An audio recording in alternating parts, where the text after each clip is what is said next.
Hello everyone, welcome to this week's episode of Wehry Weekly History and Entertainment News.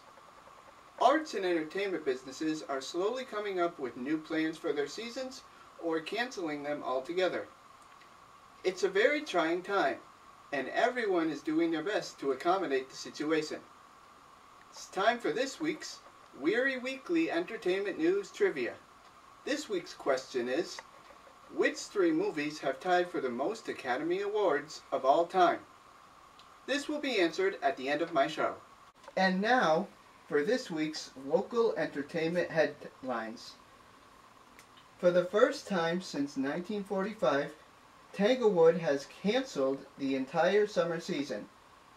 This includes the Boston Symphony Orchestra season and the entire summer popular artist concert series. This will be a devastating loss of entertainment to the Berkshires. Studies at Williams College have shown that the Boston Symphony Orchestra and more accounts for about $100 million of cultural impact to the Berkshires. To compensate, the BSO is going to be creating an online festival where viewers can stream many of the performers that were scheduled to play in 2020. Some of these performances will be recorded at the Tanglewood Lind Center. Exact streaming dates have yet to be determined. The Clark Art Institute is still unsure of its exact opening date, but it has moved around the opening date of two major exhibits.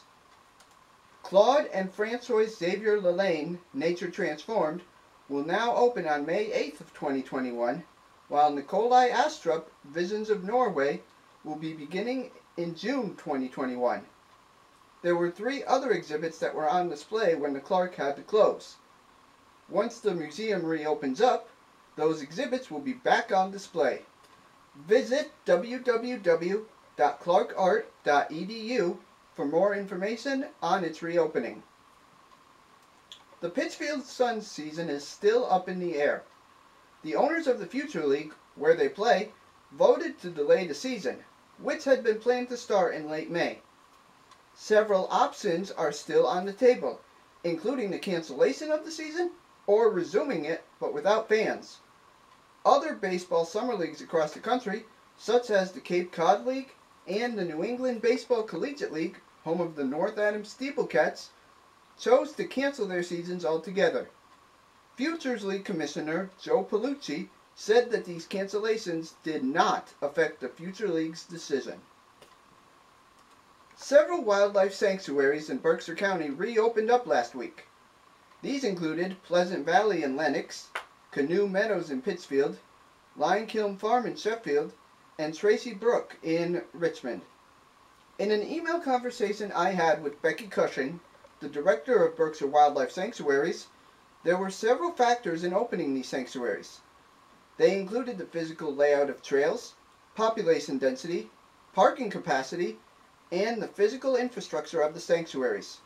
Social distancing guidelines remain in place, and visitors are asked to park in the designated parking areas and wear masks. Please note that you must bring your own masks, as the sanctuaries are not offering them. In addition, restroom facilities and gift shops are closed until further notice, and there will be no public gathering events. For more information, visit the Massachusetts Audubon website shown here. Much of Berkshire County has canceled their Memorial Day weekend events. With social distancing rules still in place, many towns feel that it is too risky to have parades. However, there are alternative options. Here in Pittsfield, there will be a way to honor the men and women who have served for our country. On Memorial Day, Marine Corps veteran John Harding will be going to the Pittsfield Cemetery, located at 203 Wacona Street, to raise the American flag. This will be followed by a pre-recorded version of the Star-Spangled Banner. PCTV will be recording the event and putting it on their website for anyone who is interested. In Great Barrington, the 15th annual Berkshire International Film Festival has been canceled due to the COVID-19 crisis. This is a very popular event that showcases independently made movies throughout the world. Film officials said that the move was made for the health and well-being of the Berkshire community. Organizers are now offering pop-up drive-in movie theaters and collaborating with Triplex Cinema, also in Great Barrington, to stream movies on their website. For more information on the pop-up theaters and streaming, visit the Triplex Cinema website. Barrington Stage Company has moved its entire 2020 summer schedule to 2021. The sole summer production will be Arthur Miller's The Price, which is scheduled to open in October. There will be several smaller plays at the Boyd Quinson main stage, and the theater has been reconfigured to comply with the social distancing regulations.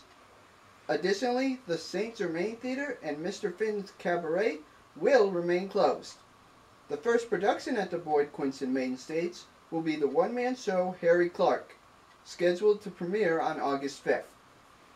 It is now time for Berkshire County Arts and Entertainment History.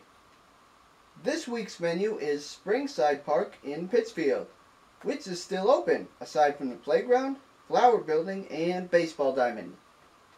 The location was used for a private residence called Elmhurst House, and was built sometime between 1856 and 1860.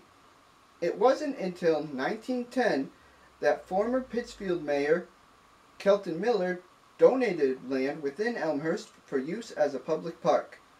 By 1919, the park increased to 15.5 acres and gained its official Springside Park title. In its early years, it was a popular place for picnics, playgrounds, and even small petting zoos. Elmhurst House became known as Springside House and was used for community activities. In the 60s, the park was a popular place for figure skating and skiing lessons.